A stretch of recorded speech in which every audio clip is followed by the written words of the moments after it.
Bodoh itu orangnya tuh. Siapa itu? Toro Bang Abdul Somad tuh mengatakan, jangan belajar dengan dia. Abdul Somad sesat, bodoh. Ustadz Abdul Somad atau UAS dituduh tersesat di depan umum karena meyakini akidah Asy'ari. Sungguh biadab atas tuduhan elit Wahabi ini. Akidah Asy'ari adalah akidah yang dianut mayoritas umat Islam di dunia dan bahkan para ulama ahli tafsir, ahli hadis, ahli fikih dan lainnya. Semenjak dahulu kala sampai saat ini banyak ulama yang meyakini akidah Asy'ari. Konsekuensinya jika kita menuduh Ustadz Abdul Somad tersesat. Hirman Wijaya, ya Ustadz, kita baru saja nonton tentang pertikaian antara UAS dengan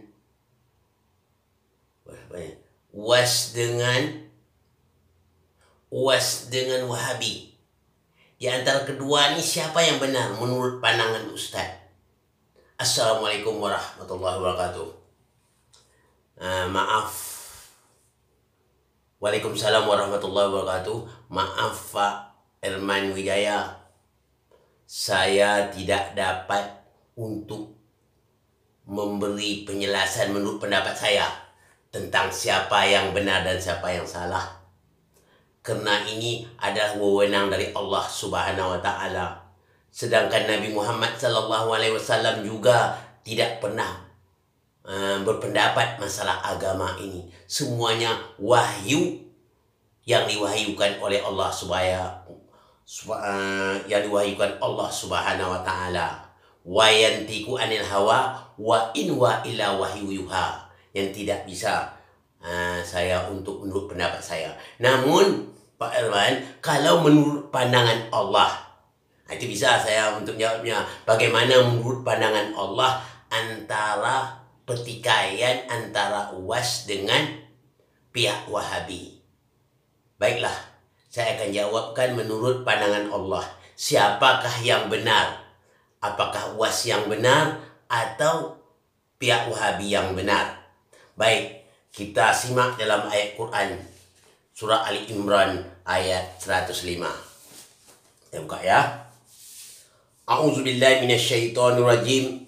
Bismillahirrahmanirrahim. Wala takunu kallazi tafarraqu wahtalafu min ba'di ma ja'atuhumul bayyinat wa ulaika lahum 'adzabun 'azim. Janganlah kamu menjadi seperti orang-orang yang bercerai-berai dan berselisih setelah sampai kepada mereka keterangan yang jelas. Dan mereka itulah orang-orang yang mendapat azab yang berat dari Allah Subhanahu wa taala. Allah melarang terjadinya pertikaian sebagaimana yang dialami antara UAS dengan pihak Wahabi. Itu dilarang.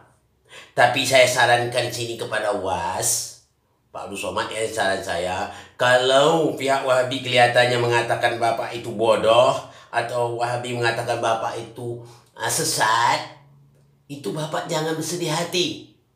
Ini saran saya, jangan bersedih hati. Terima dengan hati yang lapang.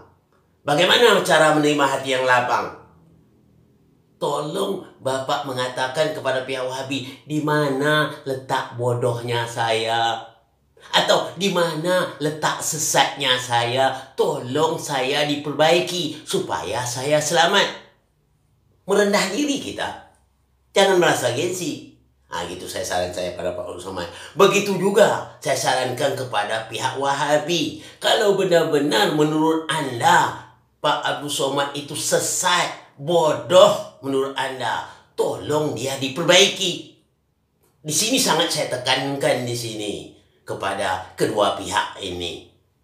Kalau menurut Allah, Anda berdua ini tidak ada yang benar. Kedua-dua mendapat azab dari Allah Subhanahu wa taala. Kenapa? Karena dah jelas yang benar dengan yang salah. Tapi Anda perselisihkan juga. Berarti Anda juga mendapat azab dari Allah. Oleh sebab itu, saya menghimbau, adakanlah suatu pertemuan, ya. Nanti ada pertemuan Saya tidak berpihak pada siapa, tidak berpihak pada UAS, tidak berpihak kepada Wahabi. Saya sebagai pengadil saja. Kita ada pertemuan, bawa rujukan yang kuatnya, kita atau tafsir atau hadis-hadis sebagai rujukan. Nanti kita dialog langsung. Jadi tidak ada mode-mode, apalagi mode pertikaian seperti ini. Dialog langsung. Jelas nanti supaya titik kebenaran itu dapat kita temu. Itu saya harapkan kepada kedua pihak. Saya tidak pihak kemana-mana ya. Mumpung saya tanggal 20 Agustus ada schedule saya untuk di Jakarta. Jadi boleh kalau kita mau ketemu boleh, oke? Dari dua pihak. Yang di sini saya sarankan juga pada kedua tadi, Allah mengatakan melarang kita mengadakan suatu perselisihan atau pertikaian yang sebagaimana yang Anda lakukan ini. Kenapa? Pertikaian ini tidak ada lain hanya mengemukakan ego aja. Kalau kata Pak Usama, dia yang benar mungkin. Kalau menurut Wahabi, dia yang benar. Tidak ada penyelesaian. Jadi disindir oleh Allah Subhanahu wa Ta'ala. Sebagaimana yang dinyatakan Allah di dalam surat apa? Di dalam surah Al-Baqarah. Al-Baqarah ayat 113. Ya, sebetulnya malu juga gitu ya. Apa bunyi? A'udzubillahi minasyaitonirrajim. Bismillahirrahmanirrahim. Wa qalatil yahudu laisatin nasara ala syai'in. Wa qalatin nasara laisatin yahudu ala syai'in.